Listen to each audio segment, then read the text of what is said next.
Hello, dear students. Myself, Dr. Rekha Bhatti.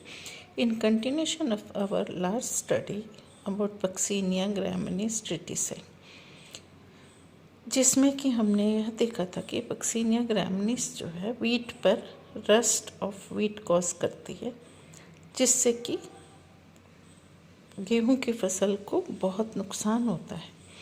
कई बार इतना नुकसान होता है कि गेहूं की फसल पूरी की पूरी नष्ट हो जाती है, ना सिर्फ एक खेत में बल्कि ये उसके आसपास के खेत, उससे और दूरी के खेत, एक स्थान से दूसरे स्थान और दूसरे स्थान से तीसरे स्थान, इसी तरह पूरे के पूरे मैदानों में यह गेहूं की फसल को नष्ट कर देती है और क्राइसिस आ जाती है और गेहूं की पैदावार बिल्कुल ही नील या ख़त्म हो जाती है। तो लास्ट स्टडी में हमने देखा था कि गेहूं पर दो स्टेजेस होती हैं, यूरिटो बीजाणु और टिल्लिटो बीजाणु। यूरिटो बीजाणु से टिल्लिटो बीजाणु बनते हैं और टिल्लिटो बीजाणु अंततः एक प्रोमाइसीलियम बनाते हैं, जिसमें कि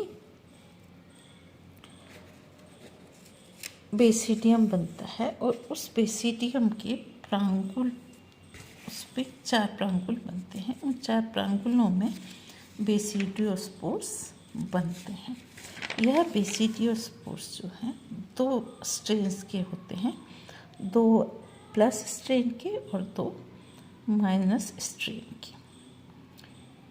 यहाँ पर हम क्लियरली देख सकते हैं कि ये बेसिडियोस्पोर्स जो हैं वो हर सेल से एक प्रांगुल के द्वारा कनेक्टेड होते हैं और यह प्रांगुल जो है यह एक महत्वपूर्ण लक्षण है जिसके के द्वारा हम कीट कवक को कंड कवक से विभेदित करते हैं।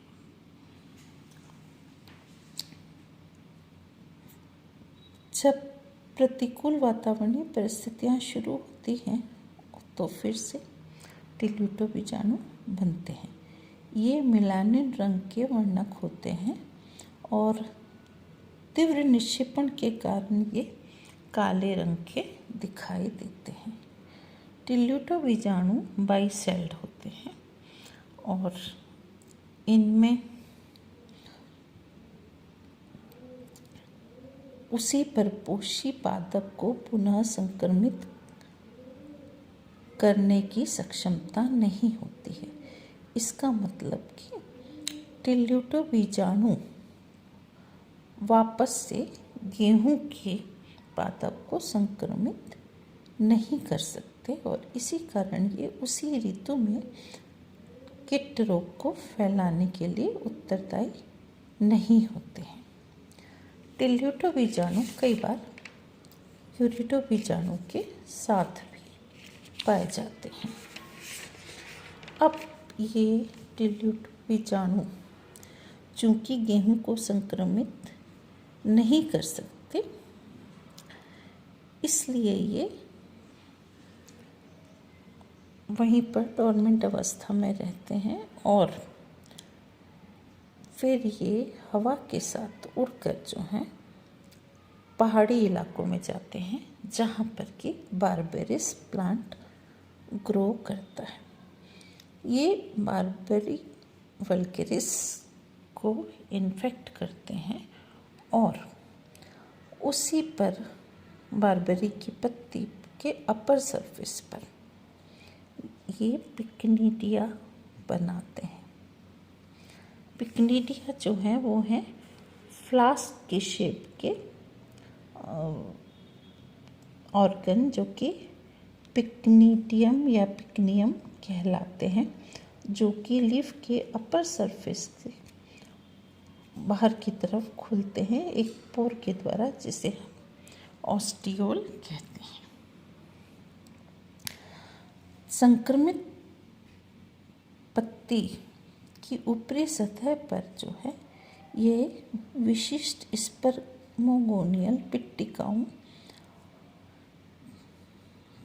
के रूप में दिखाई देते हैं। पिक्निडियल टिकाओं से भी इन्हें जाना जाता है।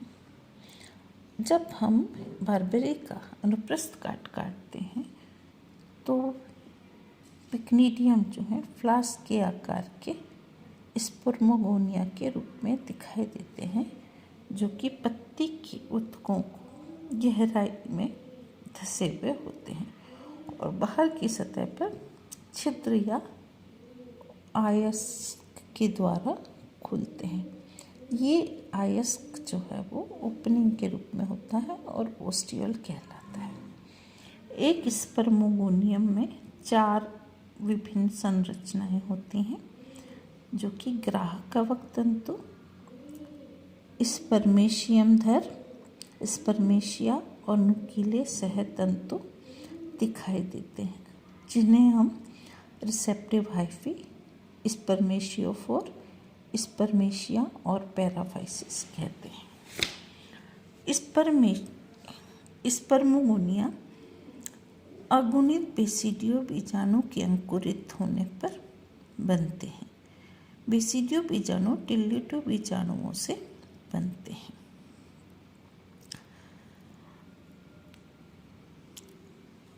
अब जो स्पर्मेशिया जो अलग अलग ऑपोजिट टाइप के होते हैं, प्लस और माइनस स्ट्रेन के, ये स्पर्मेटाइजेशन प्रक्रिया में पार्टिसिपेट करते हैं, जो कि एक सेक्सुअल रिप्रोडक्शन का मेथड है। इनमें स्पर्मेशिया 2 विपरीत प्रकार के ग्राही कवक तंतुओं के साथ मिलकर द्विकेंद्र की कवक जाल बनाते हैं, जो कि N+N के द्वारा डिनोट किया जाता है। अब इन्हीं में से कुछ तंतु लोअर सरफेस की तरफ जाते हैं और ये लोअर सरफेस की तरफ एसिडियो बीजाणु अवस्था की बनाते हैं और ये एसिडियो बीजाणु अवस्था बारबेरी की लोअर सरफेस की पत्ती के लोअर सरफेस पर दिखाई देते हैं। ये अवस्था संक्रमित पत्ती की निचली सतह पर विशिष्ट प्याली की आकृति के उभार जो है वो दर्शाती है और जब हम इसका अनुप्रस्थ काट या ट्रांसवर्स सेक्शन काटते हैं तो उसमें संक्रमित पत्ती की निचली सतह पर एशियल कप के रूप में निकलते हुए प्रतीत होते हैं। एशियल बीजाणु ग्लोबोस से इरेगुलर शेप में होते हैं और ये एक श्रृंखला में व्यवस्थित होते हैं। एशियल बीजाणु कहा जा सकता है कि ग्लोबी आकृति से अनियमित आकृति के होते हैं।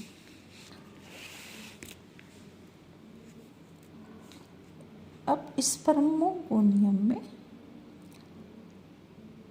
अचल पुंमणु युग्मन के परिणाम स्वरूप बनने वाले द्विकेंद्र की कवक जाल से एसियो बीजाणु मात्र कोशिका बनती है और इस पर एसियो बीजाणु लगते हैं। अपरिपक्व एसियो बीजाणु आधार पर और परिपक्व एसियो बीजाणु शीर्ष पर पाए जाते हैं, क्योंकि यह लोअर सरफेस पे होता है। तो लोअर सरफेस पे जो है इमेच्योर एसियोस्पोर्स पाए जाते हैं और जैसे जैसे ये आगे बढ़ते हैं तो शीर्ष पर ये मैच्योर होते जाते हैं। अब इस प्रकार से इसकी 5th स्टेज कंप्लीट होती है और अब ये एसियोस्पोर्स जो हैं बारबेरी के पौधे को संक्रमित नहीं कर सकते। इन्हें अंकुरित होने के लिए वीट प्लांट चाहिए होता है। तो ये जब विंड वेलोसिटी के साथ उड़कर मैदानों में आते हैं और वीट के प्लांट को इन्फेक्ट करते हैं। ये वीट के प्लांट में स्टोमेटा के थ्रू एंटर होते हैं और वहाँ पर ये फिर से इन्फेक्शन करके यूरिडोसोरस बनाते हैं, जिसमें कि यूरिडोस्पोर्स बनते हैं। और इस प्रकार से 0 स्टेज से लेकर 4th स्टेज तक ये पांचों अवस्थाएं पूरी होती हैं।